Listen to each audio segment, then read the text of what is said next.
कारणशतकं मम जीवनस्य जीवन उद्भाषितं नित्यशोभनं त्वमेव देवं त्वमेव सर्वं हृदि स्थिते सदा धारणं। हे कृष्ण हे माधव हे देव त्वं सर्वकारणस्य कारणं मम हृदयस्य हृदयं सद्भाषितं नित्यसन्दयं त्वमेव पूर्णं त्वमेव स्वर्णं प्रेमम् आनन्दम् अद्भुतम्। हे कृष्ण हे माधव हे देव त्वं सर्वकारणस्य कारणं मम विचारस्य विचारं सद्भावहिरुद्भाव सञ्चारं त्वमेव सत्यं त्वमेव निजं स्मृतिज्ञानी सर्वाधारम्। हे कृष्ण हे माधव हे देव त्वं सर्वकारणस्य कारणम् मम शरीरस्य आधारं त्वमेक नित्यनिराधारं त्वमेव धर्मं त्वमेव कर्मं सर्वसूत्रस्य सूत्रधारम्। हे कृष्ण हे माधव हे देव त्वं सर्वकारणस्य कारणम् मम सर्वसुखदायकं नित्यसुधावेणुगायकं त्वमेव धर्ता त्वमेव धर्तमाता पिता आत्मनायकम्। हे कृष्ण हे माधव हे देव त्वं सर्वकारणस्य कारणम् मम दिव्यनन्दनन्दनं आनन्दकन्द सुचन्दनं त्वमेव स्वामी हे अन्तर्यामि सर्वहृदयस्य स्पन्दनं। हे कृष्ण हे माधव हे देव त्वं सर्वकारणस्य कारणम्।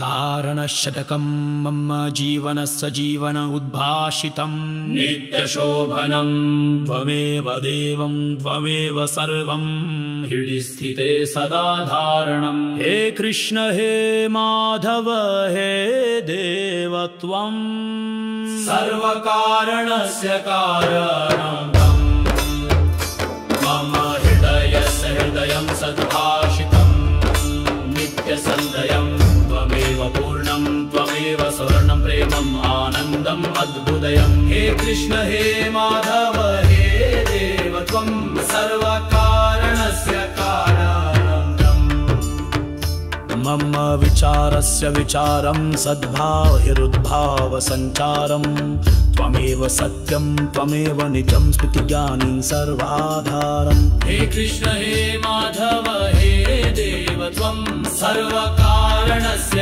कारणम् मम शरीरस्य आधारं त्वमेक नित्यनिराधारं त्वमेव धर्मं त्वमेव कर्मं सर्वसूत्रस्य सूत्रधारम्। हे कृष्ण हे माधव हे देव त्वं सर्वकारणस्य कारणम् मम सर्वसुखदायकं नित्यसुधावेणुगायकं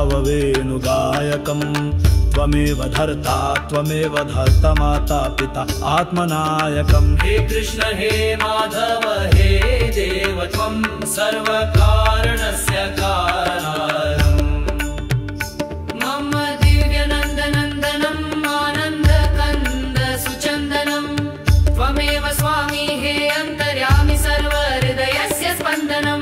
हे कृष्ण हे माधव हे देव त्वं सर्वकारणस्य कारणम्।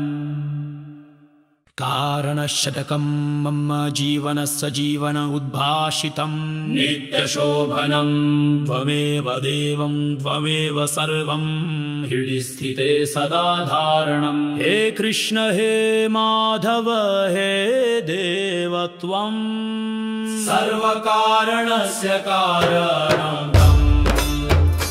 मम हृदयस्य हृदयं सद्भाषितं नित्यसन्दयं त्वमेव पूर्णं त्वमेव स्वर्णं प्रेमम् आनन्दम् अद्भुतम्। हे कृष्ण हे माधव हे देव त्वं सर्वकारणस्य कारणं मम विचारस्य विचारं सद्भावहिरुद्भाव सञ्चारं त्वमेव सत्यं त्वमेव निजं स्मृतिज्ञानी सर्वाधारम्। हे कृष्ण हे माधव हे त्वं सर्वकारणस्य कारणादरम् मम शरीरस्य आधारं त्वमेक नित्यनिराधारम् त्वमेव धर्मं त्वमेव कर्मं सर्वसूत्रस्य सूत्रधारम् हे कृष्ण हे माधव हे देव त्वं सर्वकारणस्य कारणादरम् मम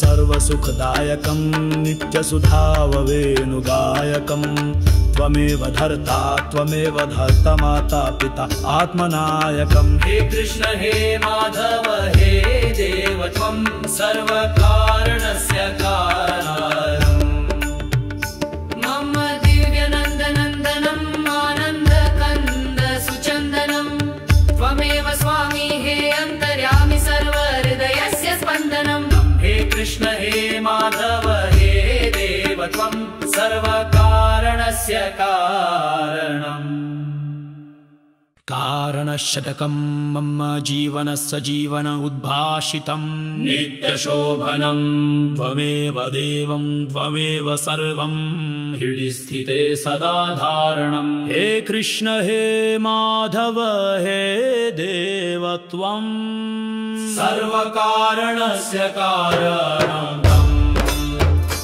मम हृदयस्य हृदयं सद्भाषितं नित्यसन्दयं त्वमेव पूर्णं त्वमेव स्वर्णं प्रेमम् आनन्दम् अद्भुतम् हे कृष्ण हे माधव हे देव त्वं सर्वकारणस्य कारणम् मम विचारस्य विचारं सद्भावहिरुद्भाव सञ्चारं त्वमेव सत्यं त्वमेव निजं स्मृतिज्ञानी सर्वाधारम् हे कृष्ण हे माधव हे देव त्वं सर्वकारणस्य कारणादरम् मम शरीरस्य आधारं त्वमेक नित्यनिराधारम् त्वमेव धर्मं त्वमेव कर्मं सर्वसूत्रस्य सूत्रधारम् हे कृष्ण हे माधव हे देव त्वं सर्वकारणस्य कारणादरम् मम सर्वसुखदायकं नित्यसुधाववेणुगायकं त्वमेव धर्ता त्वमेव धर्तमाता पिता आत्मनायकम् हे कृष्ण हे माधव हे देव त्वं सर्वकारणस्य कारणादरम् मम दिव्यनन्दनन्दनम् आनन्दकन्द सुचन्दनम् त्वमेव स्वामी हे अन्तर्यामि सर्वहृदयस्य स्पन्दनम् हे कृष्ण हे माधव हे देव त्वं सर्वकारणस्य कारणम् कारणशतकं मम जीवनस्य जीवन उद्भाषितं नित्यशोभनं त्वमेव देवं त्वमेव सर्वं हृदि स्थिते सदा धारणम् हे कृष्ण हे माधव हे देव त्वं सर्वकारणस्य कारणम् मम हृदयस्य हृदयं सद्भाषितं नित्यसन्दयं त्वमेव पूर्णं त्वमेव स्वर्णं प्रेमम् आनन्दम् अद्भुतम् हे कृष्ण हे माधव हे देव त्वं सर्वकारणस्य कारणम् मम विचारस्य विचारं सद्भावहिरुद्भाव सञ्चारं त्वमेव सत्यं त्वमेव निजं स्मृतिज्ञानी सर्वाधारम् हे कृष्ण हे माधव हे देव त्वं सर्वकारणस्य कारणादरम् मम शरीरस्य आधारं त्वमेक नित्यनिराधारम् त्वमेव धर्मं त्वमेव कर्मं सर्वसूत्रस्य सूत्रधारम् हे कृष्ण हे माधव हे देव त्वं सर्वकारणस्य कारणादरम् मम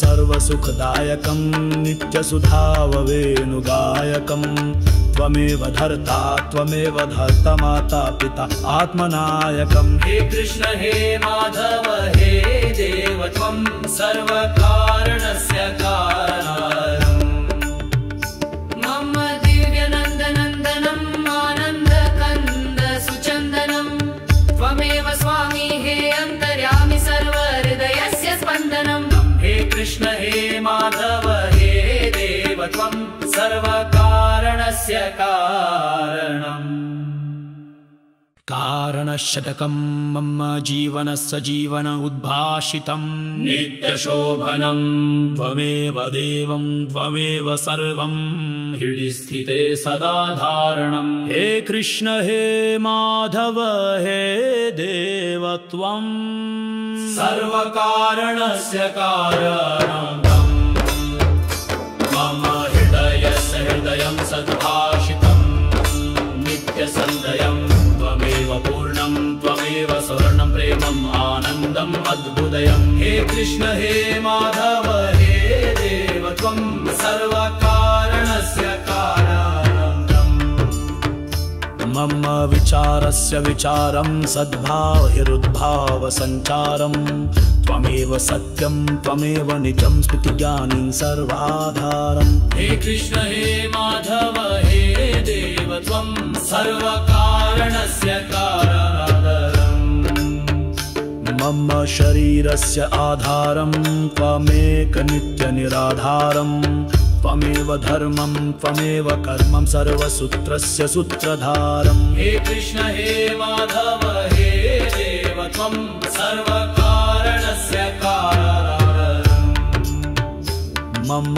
सर्वसुखदायकं नित्यसुधाववेणुगायकं त्वमेव धर्ता त्वमेव धर्तमाता पिता आत्मनायकम् हे कृष्ण हे माधव हे देव त्वं सर्वकारणस्य कारणम् मम दिव्यनन्दनन्दनं आनन्दकन्द सुचन्दनं त्वमेव स्वामी हे अन्तर्यामि सर्वहृदयस्य स्पन्दनम् हे कृष्ण हे माधव हे देव त्वं सर्वकारणस्य कारणम् कारणशतकं मम जीवनस्य जीवन उद्भाषितं नित्यशोभनं त्वमेव देवं त्वमेव सर्वं हृदि स्थिते सदा धारणम् हे कृष्ण हे माधव हे देव त्वं सर्वकारणस्य कारणम्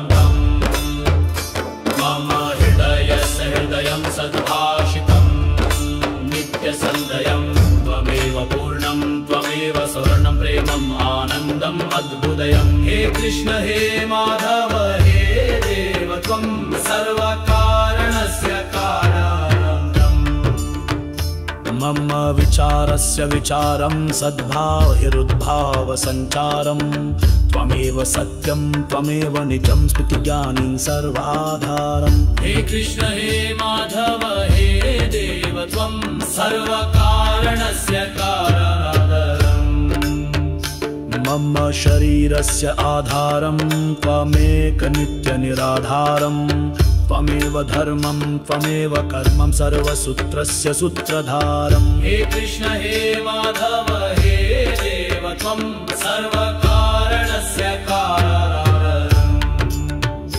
मम सर्वसुखदायकं नित्यसुधाववेणुगायकं त्वमेव धर्ता त्वमेव धर्तमाता पिता आत्मनायकम् हे कृष्ण हे माधव हे देव त्वं सर्वकारणस्य कारणम् मम दिव्यनन्दनन्दनं आनन्दकन्द सुचन्दनं त्वमेव स्वामी हे अन्तर्यामि सर्वहृदयस्य स्पन्दनम् हे कृष्ण हे माधव हे देव त्वं सर्वकारणस्य कारणम् कारणशतकं मम जीवनस्य जीवन उद्भाषितं नित्यशोभनं त्वमेव देवं त्वमेव सर्वं हृदि स्थिते सदा धारणम् हे कृष्ण हे माधव हे देव त्वं सर्वकारणस्य कारणम्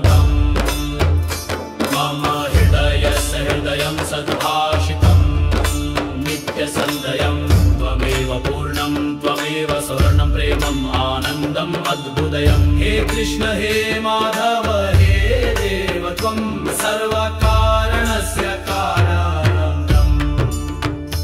मम विचारस्य विचारं सद्भावहिरुद्भावसञ्चारं त्वमेव सत्यं त्वमेव निजं स्मृतिज्ञानी सर्वाधारम्। हे कृष्ण हे माधव हे देव त्वं सर्वकारणस्य कारणादरम्।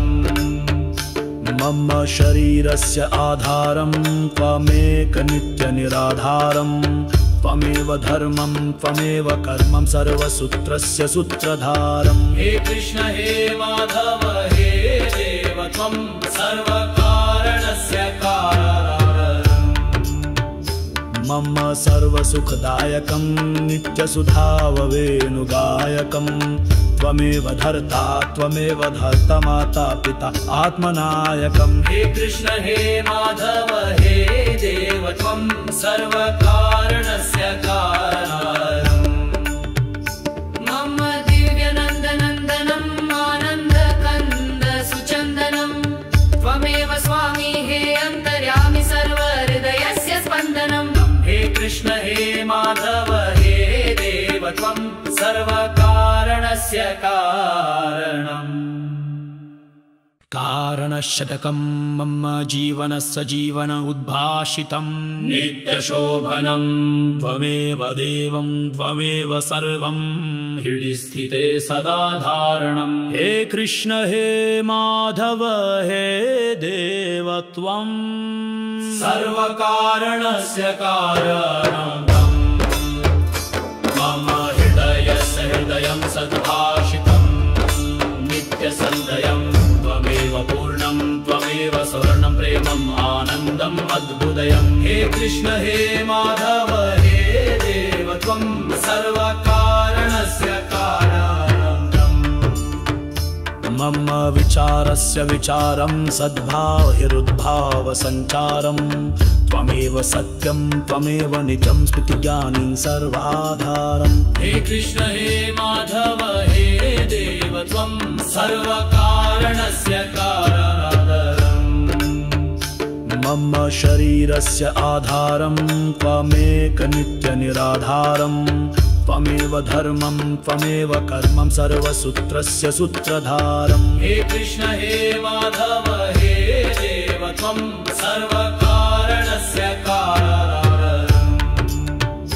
मम सर्वसुखदायकं नित्यसुधाववेणुगायकं त्वमेव धर्ता त्वमेव धर्तमाता पिता आत्मनायकम्। हे कृष्ण हे माधव हे देव त्वं सर्वकारणस्य कारणादरम्। मम दिव्यनन्दनन्दनम् आनन्दकन्द सुचन्दनम् त्वमेव स्वामी हे अन्तर्यामि सर्वहृदयस्य स्पन्दनम्। हे कृष्ण हे माधव हे देव त्वं सर्वकारणस्य कारणम्।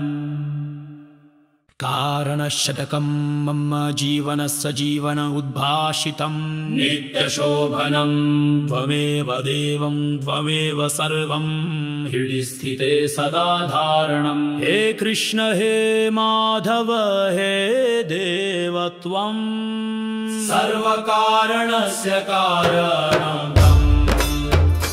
मम हृदयस्य हृदयं सद्भाषितं नित्यसन्दयं त्वमेव पूर्णं त्वमेव स्वर्णं प्रेमम् आनन्दम् अद्भुतम्। हे कृष्ण हे माधव हे देव त्वं सर्वकारणस्य कारणम्।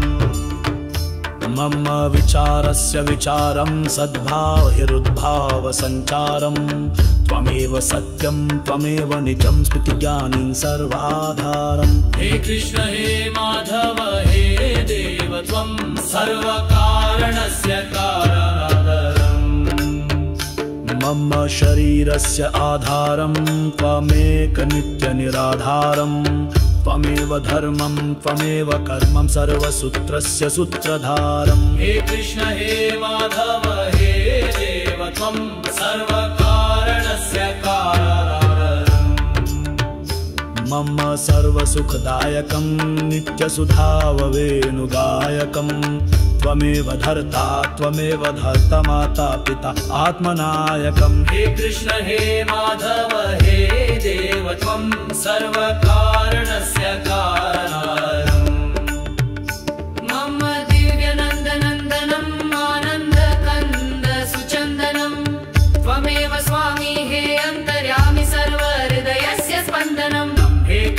हे माधव हे देव त्वं सर्वकारणस्य कारणम् कारणशतकं मम जीवनस्य जीवन उद्भाषितं नित्यशोभनं त्वमेव देवं त्वमेव सर्वं हृदि स्थिते सदा धारणम् हे कृष्ण हे माधव हे देव त्वं सर्वकारणस्य कारणम् मम हृदयस्य हृदयं सद्भाषितं नित्यसन्दयं त्वमेव पूर्णं त्वमेव स्वर्णं प्रेमम् आनन्दम् अद्भुतम् हे कृष्ण हे माधव हे देव त्वं सर्वकारणस्य कारणम् मम विचारस्य विचारं सद्भावहिरुद्भाव सञ्चारं त्वमेव सत्यं त्वमेव निजं स्मृतिज्ञानी सर्वाधारम् हे कृष्ण हे माधव हे देव त्वं सर्वकारणस्य कारणम् मम शरीरस्य आधारं त्वमेक नित्यनिराधारं त्वमेव धर्मं त्वमेव कर्मं सर्वसूत्रस्य सूत्रधारम् हे कृष्ण हे माधव हे देव त्वं सर्वकारणस्य कारणम् मम सर्वसुखदायकं नित्यसुधाववेणुगायकं त्वमेव धर्ता त्वमेव धर्तमाता पिता आत्मनायकम् हे कृष्ण हे माधव हे देव त्वं सर्वकारणस्य कारणम् मम दिव्यनन्दनन्दनम् आनन्दकन्द सुचन्दनम् त्वमेव स्वामी हे अन्तर्यामि सर्वहृदयस्य स्पन्दनम् हे कृष्ण हे माधव हे देव त्वं सर्वकारणस्य कारणम्